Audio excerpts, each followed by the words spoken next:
Hello and welcome to Shanta Lakshmi IAS Academy. In today's session, we are going to discuss about Unlawful Activities Prevention Act 1967. So this UPA Act 1967 has been constantly appearing in the news for some or other reason. In case of Delhi riots case and the Bhima Corrigan case, this particular act has been invoked. Today, we are going to discuss about this particular act again in the backdrop of the recent news wherein Delhi police has seized the office of the news portal NewsClick by invoking the UPA Act, alleging that it has received funding from China for spreading China propaganda in India. The police has registered the case under various sections of the UPA Act, such as Section 13, which deals with punishment for unlawful activities, under Section 16, Punishment for Terrorist Act, under Section 17, Punishment for Raising Funds for Terrorist Act, Section 18, Punishment for Organizing for Terrorist Camps, Section 22, Punishment for Threatening Witness. The case was also registered under various other sections of the Indian Penal Code. Coming to the background of this UPA Act, prior to 1967, the National Integration Council, which is chaired by the Prime Minister, has urged the government to form an act or to enact an act that would deal with an unlawful activities and unlawful organizations. So the government, to give an effect to this resolution, has enacted the UPA Act in the year 1967. So along with Unlawful Activities Prevention Act, earlier we used to have two acts that would deal with terrorism. They were TADA Act, that is Terrorist and Disruptive Activities Prevention Act, and the POTA Act, the Prevention of Terrorism Act. However, these two acts, that is TADA Act and the POTA Act, were repealed subsequently by the government because the government believed that these two acts were being misused and abused. So as of now, we have only one anti-terrorism law that deals with terrorist activities, that is Unlawful Activities Prevention Act 1967. So what is the mandate of this particular act? It is aimed at effective prevention of certain unlawful activities of individuals and associations for dealing with terrorist activities. So, in this act, if any person is involved in unlawful activity or dealing with the funds of an unlawful organization or associated himself with unlawful organization, then the person would be arrested and such an organization will be banned. So this act has defined unlawful activity as any action taken by an individual or an association through an act, word spoken or written, or by signs or visible representation that may intend to bring out the secession of a part of territory of India, or that would disrupt the sovereignty and territorial integrity of India, is considered as an unlawful activity. So if I simply put it, that any activity that would disrupt the sovereignty and territorial integrity of India is considered as an unlawful activity. So post 1967, this act has seen several amendments. With each amendment, this act has become even more stringent. So out of all the amendments, the 2004 amendment and the 2019 amendment were the important amendments. Till 2004, it is under UPA Act, only unlawful activities were considered as an offense. But with 2004 amendment, it has broadened its scope. It has added the Terrorist Act to its list of offenses, wherein that it can ban organizations for terrorist activities. And Section 15 of this act has defined terrorist act as any act that is intended to disrupt the unity, integrity, security, sovereignty of India by using bombs, dynamite, explosive substances, inflammable substances, or lethal weapons, or any other substances of hazardous nature that would kill a person or that would destroy a property of a person would be considered as a terrorist act. Coming to 2019 amendment, this amendment has created a lot of debate in the mainstream media because this amendment has gave power to government to designate individuals as terrorists on certain grounds provided in the act. Earlier, before this amendment, this UPA Act can only designate an organization as a terrorist organization. Now with 2019 amendment, it can designate even individuals as a terrorist on certain grounds. And some other changes that were brought by this Amendment Act were, earlier, the investigation officer should seek approval from the Director General of the State Police, where he was doing investigation to seize properties that are connected with terrorism. But with this Amendment Act, the investigation officer of the National Investigation Agency should seek approval from the Director General of the National Investigation Agency. You do not need to seek approval from the Director General of the State Police. And earlier, only those officers of the rank of Deputy Superintendent or Assistant Commissioner of the Police or above can investigate in the terrorist cases. But with this 2019 amendment, it has empowered the officers of the National Investigation Agency of the rank of Inspector or above to investigate into this terrorism cases. But who gives up? Who will deem an activity as an unlawful activity? So this act has given absolute power to the central government to deem an activity as an unlawful activity by releasing an official gazette. Coming to its applicability, the provisions of this act will apply for both Indians and foreign nationals, and it can be applied for citizens of India who are living outside India, and persons in the service of the government wherever they may be, and the persons on ships and aircrafts that are registered in India, wherever they may be, or any person who has committed an offense outside of India can be punishable by this act in accordance to its provisions. But what were the safeguards that were given to an organization or individual in this particular act? See, whenever a center declares an organization an unlawful, it does not have an immediate effect until the tribunal confirms such declaration. So under this, after a center notifies an organization unlawful, the government will constitute a tribunal under this particular act, which is headed by a retired or sitting judge of an high court. So this tribunal will issue a show cause notice to this organization within 30 days after center has declared a particular organization as an unlawful organization. After 30 days, it will hear arguments from both sides, that is from organization and from the center. So then a tribunal will hold an inquiry to decide within 6 months whether there was a sufficient evidence to declare an association as an unlawful association. So if I put it simply, that the center declaration or center's notification does not have an immediate effect until the tribunal confirms it. But what is the rationale behind the law? What is the rationale behind this particular act? Because it helps us to maintain the sovereignty and integrity of the country by curbing the secessionist activities. As we see in 1960s, some states like Nagaland and Tamil Nadu were demanding a separate nation for them. So it helps us to helps the government to curb the secessionist activities.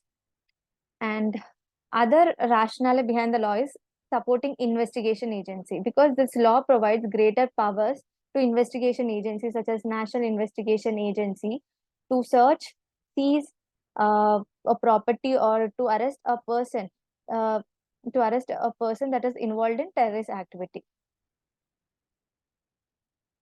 And another is constitutional support. So the word sovereignty and integrity of India were inserted as an exception to the right to freedom of speech and expression under Article 19 of the Constitution. So this particular exception has enabled the Parliament to enact the UPA Act. Coming to international scenario, countries like United States, Israel, Pakistan have a separate dedicated laws to declare individuals as terrorists. So India also do need a stringent law wherein it can also declare an individual or an organization as a terrorist organization if they are involved in any secessionist tendencies, or which were involved in disrupting the sovereignty and integrity of India. So this particular act will help us in protecting the security framework of the country. But this act has been criticized for its draconian provisions because these draconian provisions have gave scope for its misuse. What some of the draconian provisions of the UPA Act were, under Section 15 of the UPA Act, it did not define the terrorism very definitely. It has put the definition of terrorism very vague, and it is not at all very indefinite, and it is very wide. So it has covered almost every kind of the violent act, be it political and non-political. Under Section 43A and Section 43B of UPA Act, the police can search and seize the property and arrest any person without any warrant. And under Section 43D, the police is empowered to detain the accused in police custody for 30 days and in judicial custody for the period of 180 days without the charge sheet, undermining their fundamental rights. So, what is the difference between police custody and the judicial custody? In case of the police custody, the accused person is put up in police station, whereas in judicial custody, the accused person is put in jail. In case of police custody, the police has the right to interrogate the accused person, whereas in judicial custody, the police cannot interrogate the person who is accused. So another provision is that the police can get the police custody of the accused from the judicial custody with the permission of the court. And the accused do not have the option of anticipatory bail. Here, court under the UPA Act, the court cannot grant the bail to the accused very easily. If the court believes that the evidences on the accused person on a prima facie, that is on the face of it, are true, if the court believes it so, it cannot grant bail to the accused. Under Section 44, secret witnesses are allowed during the case proceedings. Secret witnesses means the witnesses' details were kept secret and he was kept, his personal details were kept anonymous in the case proceedings. What are the issues associated with this particular act? One of the main important issue is that it is undermining the fundamental rights of the people. Especially it is undermining the right to freedom of speech and expression under Article 19 of the Constitution, because it is used by the government to curb the political dissent, wherein many innocent protesters were booked under this particular act. And it is against the principle of natural justice.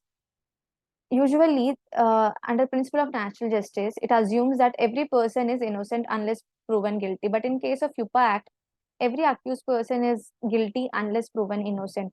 So here, the burden of proving oneself as innocent lies on the accused. So the UPA Act also allows the court to deny a bail of a terrorist if the court considers that the accusations on prima facie are true. And another major issue is that it has violated the human rights. It has clearly violated the individual right to privacy under Article 21 of the Constitution, because it has given wide powers to the police for searching and arresting a person.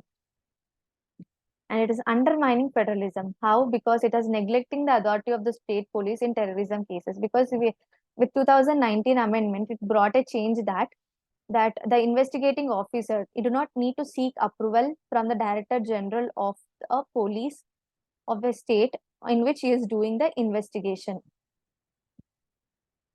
And next is frivolous filing. As per National Crime Records Bureau, the conviction rate under this act is just 2.2% between 2016 to 19. This shows that the wide and ambiguous provisions of this particular act. Data theft. The NCRB, the National Crime Record Bureau, does not maintain UPA data on the basis of religion, race, caste, and gender. This will create a barrier in identifying the vulnerable groups who are facing greater abuse under the act, and this act is creating a barrier in identifying those vulnerable groups. Next, what were the suggestions for the under the UPA Act? What were the suggestions that are needed to bring in this particular act to make it more efficient? The first important thing is the Parliament should identify the shortcomings with this particular act and rectify it by bringing the suitable amendments and narrowing down the vague provisions and strictly interpreting the various provisions of the act. Because the currently this act punishes an individual who is a member of a banned organization, but it fails to define what is meant by membership. So the provisions of the act should define what does it mean by a membership or a member of an organization. And the next one is that it should strike down various provisions that is undermining the fundamental rights, so that Supreme Court has Supreme Court in case of Shreya single case has said that Section 66A of IT Act should be held as unconstitutional because it has undermined the right to free speech. So this UPA Act must take its cue from this Shreya single case court judgment. And next is that the government needs to educate the law enforcement authorities regarding the application and non-application of this UPA Act. They should be made sensitive towards the right to dissent of an individual. And next one is that under the UPA Act, the NCRB should categorize the data on the basis of religion, race, caste, and gender, because this helps us in identifying the vulnerable groups who are most prone to the abuse under the Act.